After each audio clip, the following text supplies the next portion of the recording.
Look around you, right now. Does anyone feel off? Like they're there, but not really there. Because the truth is, some people stopped noticing, and when they stopped looking, something else started looking for them. They don't watch anymore. They replace. And if you've noticed this, you're already next. The Unmerciful Devil, The Replacement Protocol, DreadLoop, Part 3. There is something worse than being watched. There is something worse than being followed. There is something worse than losing your mind. It's when you realize you are still here, but something else is living your life. Welcome back to DreadLoop. If you made it this far, you were never meant to. Chapter 1. The Silence After Survival. Mara Villanueva survived the night. At least that's what she believed. She didn't go back to her apartment. She didn't look at mirrors. She avoided windows. She avoided reflections. She avoided darkness. And most importantly, she stopped looking. Because she learned something. The moment you observe them, you invite them closer. For 3 days, everything was quiet. No shadows. No knocking. No distorted reflections. Nothing. And that was the first warning. Chapter 2. When horror stops, Heidi begins. Silence is not safety. Silence is preparation. Mara was sitting inside a small cafe. Morning light filled the room. People talked. Plates clattered. Normal life. And yet, something felt wrong. Not around her. Inside people, a man sitting across the room had not blinked. Not once. A woman stirring her coffee kept repeating the same motion. Slow, perfect. Identical, again, and again, and again. Mara whispered, no, because she recognized it. The Loop. Chapter 3. The ones who stopped looking. The Watchers had evolved. They no longer needed darkness. They no longer needed shadows. They had found something better.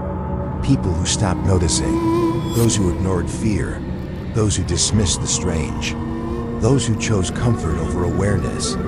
They became empty spaces, and the Watchers filled them. Not possession, replacement, perfect imitation. But with one difference, they don't blink. Chapter 4. The First Replaced. Mara approached the man, slowly, carefully. Excuse me, she said. No response. He kept staring forward. Then, without moving his head, his eyes shifted, directly at her. Too fast, too precise. And he smiled, not like a person, but like something practicing. Chapter 5. They Learn You. Raphael watched everything. From the dark space where he was trapped, he now understood the full system. The Watchers had phases: observation, awareness, connection, replacement. Mara had escaped stage 3, but now she had entered stage 4, the most dangerous phase. Because now, they didn't need her to look anymore. They already knew how. Chapter 6. The Message Returns. That night, Mara found another screen. An old TV inside a motel room. It turned on by itself. Static. Then, a message. DreadLoop Archive 06. A distorted voice spoke. If you're seeing this, they have begun replacing people. Do not trust behavior. Do not trust faces. Do not trust familiarity. They are not copying you. They are becoming better than you. Chapter 7. The city is nitrogen monoxide longer safe. Mara walked through the streets, and the truth revealed itself. People walking too perfectly. People stopping at the same time. People turning their heads in sync, like a system, like a program, like something testing human behavior. Chapter 8. The Watchers Who Walk. They were everywhere now, in shops, in buses, in reflections. And the worst part, you couldn't tell who was real anymore, because they didn't attack, they didn't chase. They didn't reveal themselves. They waited for something specific. Chapter 9. The Final Function. Raphael finally understood the purpose. The Watchers were not feeding, they were not hunting. They were learning, studying, perfecting, until one day, they wouldn't need to hide anymore. Chapter 10. The moment it begins.